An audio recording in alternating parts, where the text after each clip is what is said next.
I'm not too big on a lot of ships in either of these shows, as I feel like their dynamics can be weirdly parental or that they lack interesting chemistry. Husk so obviously feels like he's supposed to be a father figure to Angel Dust. Same with Asmodeus and Fizz. Even Vaggie and Charlie's relationship has this flaw of feeling like Vaggie has to be a caretaker for Charlie. If not that, it's a lack of real chemistry, like Cherry and Serpentius, who I guess you're supposed to be in support of it because they go from heated rivals to like, ooh, I want to make them kiss, ooh, mwah, mwah. However, there is one that I do think has real history, and that I do think could work. Not just some lame, toxic yaoi that, as most people like to say, but one with a genuine connection. And I'll get this out of the way, I despise that Vox is supposed to be with Valentino in the show. Not only do they clearly not have any sort of meaningful connection, but if I'm to believe that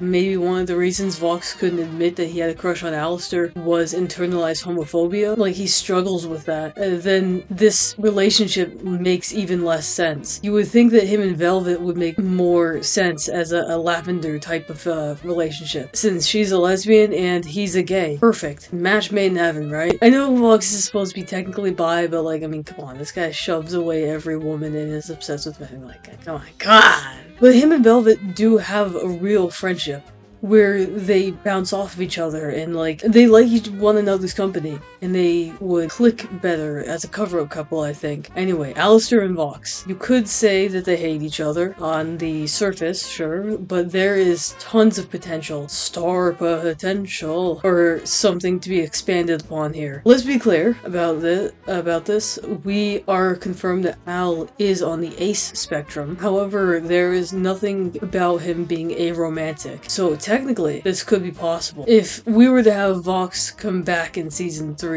I think it would be interesting to have him be part of Alastor's ace exploration, if they decide to finally set aside their differences and start again. It's clear through the flashback and the official art of their past that the two of them had grown close at some point. Alastor might have developed some type of attachment to Vox, but because he knows he can never fulfill certain desires that a typical relationship comes with, he felt the need to push Vox away. The over-the-top yelling was likely part of him being drunk and partially allowed denial that he'd ever felt anything real. Vox likely wouldn't understand this, though, through what happened. At the time, he's already battling enough with his own internal struggle about having a crush on a boy, and now that he's finally hyped himself up after all that time, he was rejected so viciously. His resentment and bitterness toward Alastor makes sense. There was a severe case of miscommunication. Alastor too probably had an ego trip with himself. Even though his powers come from Rosie, he can get away with acting like he's self-made, all because he doesn't have any obvious marking that he is hers. She never asks him to display that fact, so most in hell probably assume that his powers just come from being charismatic and making his deals. After the rejection though, it's not like they ever tried to fully forget one another. They've got some classic dynamics going on too. The red versus blue, that's in every media.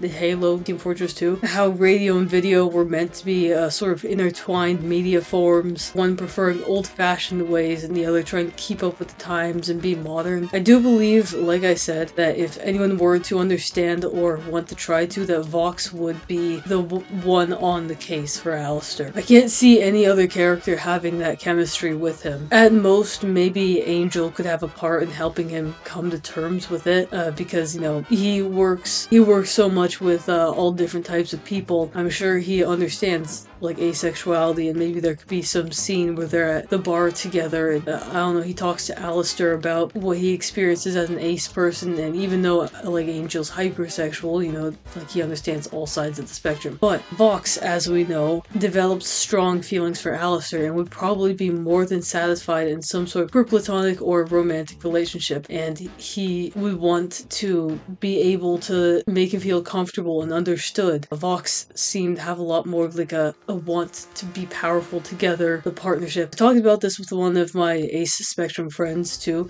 so keep that in mind. I'm not being completely just projecting myself here. You know, I've gotten an opinion from the side of someone who does have Alastor's condition. I'm kidding.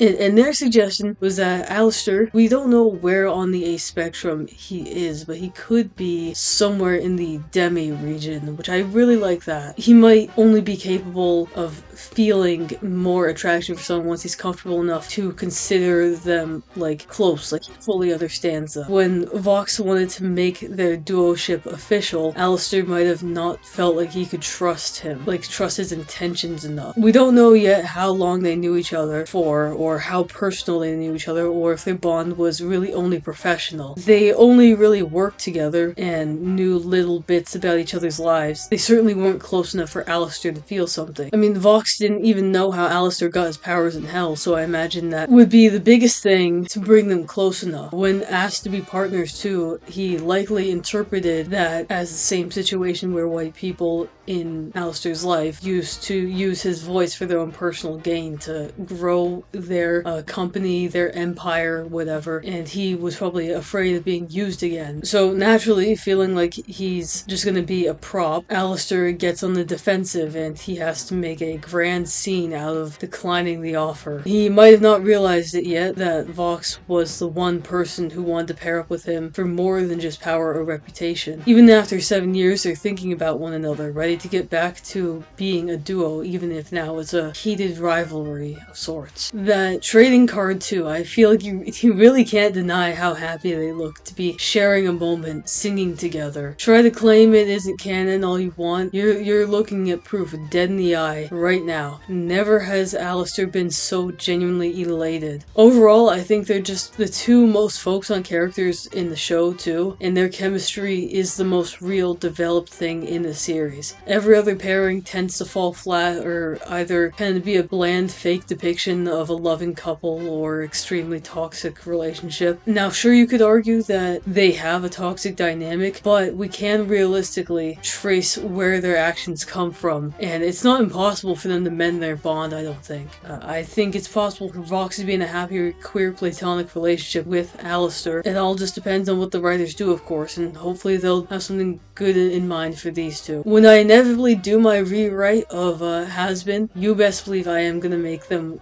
work as a couple. I don't know how I'm gonna do it exactly, but I know season 2, there's a lot I want to change about what their dynamic is. And yes, I'm going to be changing the fact that Vox is with Val, because that to me is so stupid. I've been hyping up so many videos lately. The angel dust should be a woman one. Again, I am working on that one. I'm taking my time with that. But now, I think after that, my next big project will probably be my rewrite.